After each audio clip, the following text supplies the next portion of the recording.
get intelligent answers from our resource person, may I just make a manifestation?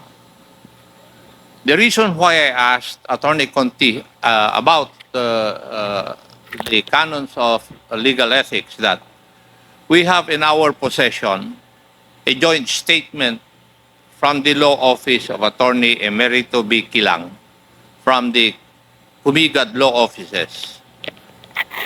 And in this joint statement, the two lawyers, they debunk all the claims of Colonel Grijaldo.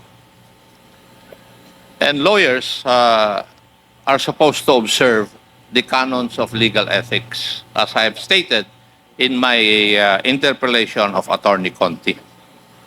And that is the reason why I asked Attorney Conti about the canons of legal ethics. So, it is the word of Colonel Grijaldo alone versus the words of two honorable congressmen and attested to by two lawyers, the lawyers of one of our resource persons, Attorney Garma. The other manifestation I want to make, Mr. Chair, is that in 4 instances where we invited Colonel Grijaldo, he has refused to attend. Ang timing po niya ng pagka-confine niya, every time na meron tayong hearing, if you look at the calendar of events.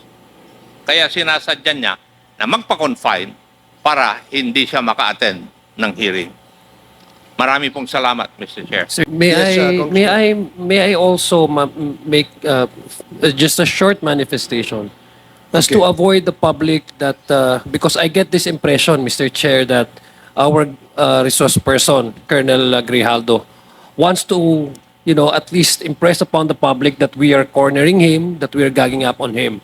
Just want to make a manifestation, Mr. Chair, that earlier, Chairman Acop asked him, or the chairman himself, asked him if he needs a lawyer so we can provide one. Because he's been invoking his right against self-incrimination, and we understand that. That's a constitutionally guaranteed right. And we do not want to push or to even force anybody, especially if it's our guests and our resource persons, to say something that would incriminate him, that would be used against him at the court of law. He was asked what's the basis of him invoking that right, when in fact the question of Deputy Speaker J.J. Suarez was merely on an affirmation that the affidavit he gave during the Senate investigation was really true, because he was reading on the affidavit and he was quoting word by word the exact affidavit, an exact portion of the affidavit given by Colonel Grijaldo to the Senate hearing. And that was merely a confirmation from him. In fact, when he answered and replied to DS.J.J. Suarez earlier, his response is very much in conflict with the answer in itself. No? Sabi niya, I would stand by my affirmation, I confirm my affidavit which DS.J.J. was reading, and yet he says he invoked his right against self-incrimination. So he confirmed it, and yet he do not want to confirm it at the same time. So it's a conflict, no? Mismo sa sagot niya. Thank you very much. So anyway, Colonel Grijaldo, meron po akong kopya ng affidavit nyo. At ito naman po ay pinaninindigan po ninyo. Tama po?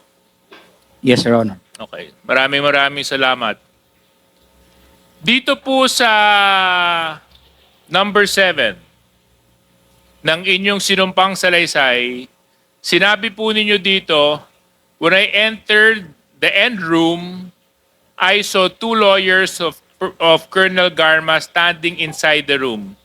One of the lawyers approached me and then asked me what we were going to talk about. And I said that I do not know.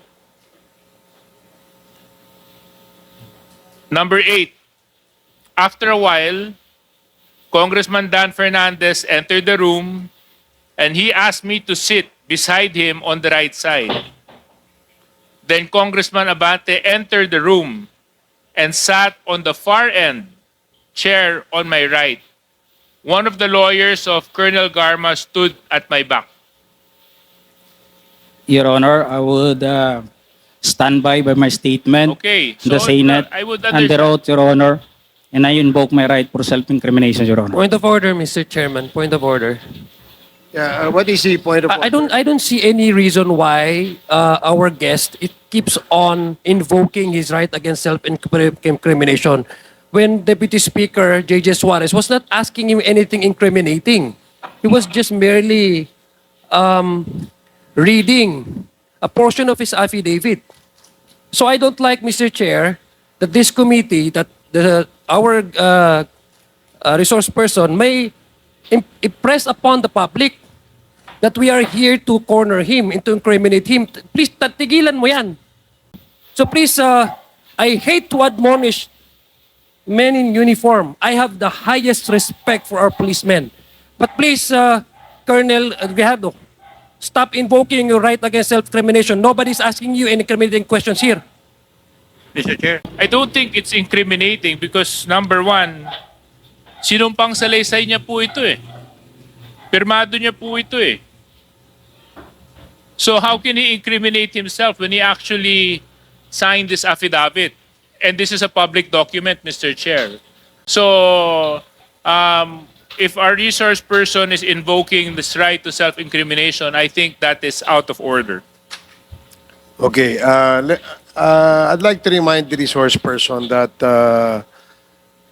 the questions being asked of you are the statements you made in your affidavit.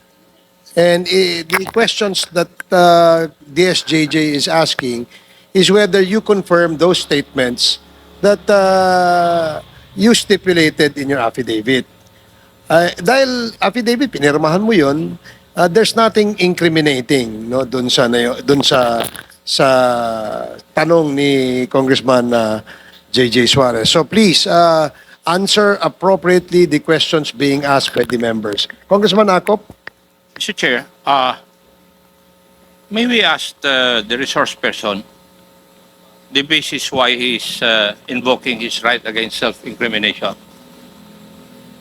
Yeah, please answer. What is the basis of you invoking the right against self-incrimination?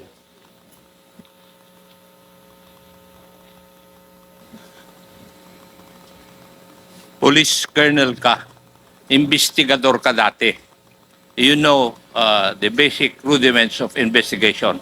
Alam mo dapat kung kailan i-invoke yung right against self-incrimination. Di po ba? Kasi nagko-conduct ka ng investigation eh. Now, may I know your legal basis why you are invoking your right against self-incrimination?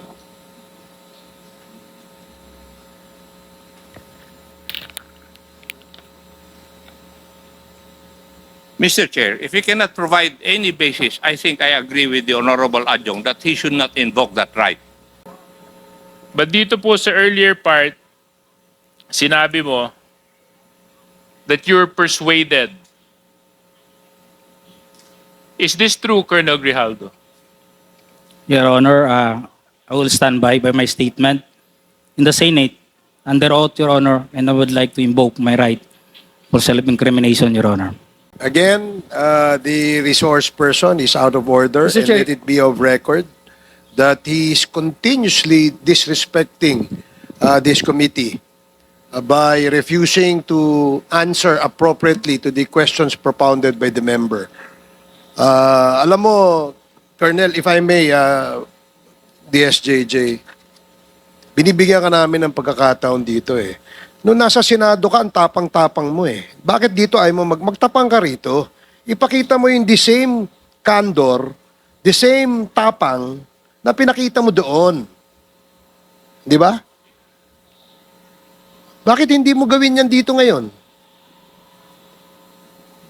Nagtatago ka sa likod ng right against self-incrimination eh. Tinatanong sa'yo, relevant question. Matapang ka lang doon sa Senado kasi may kakampi ka. Dito ka magpakita ng tapang mo. Hindi yung nandoon ka lang. Alam mo, ang mahirap kasi sa'yo, gusto lang nating malaman ang katotohanan sa likod nito. Ang dami mo ng ginawa eh. Dinamay mo ba yung mga kasama na, hindi dahil sa kasama namin sila, kundi hindi tama ang nangyari at ginawa mo.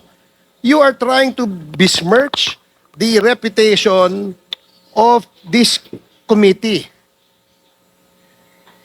Itong committee ito, hindi ito gawa-gawa lamang. Ito'y pinapayagan ng ating saligang batas. Ito'y pinapayagan at pinayagan ng 300 mahigit na membro ng Kongreso na kung saan ay merong mandato ng taong bayan. Kaya wag mong pastusin ito. Yung tapang mo, nawawala eh. Tawagin mo yung kakampi mo. Ang hirap, alam mo,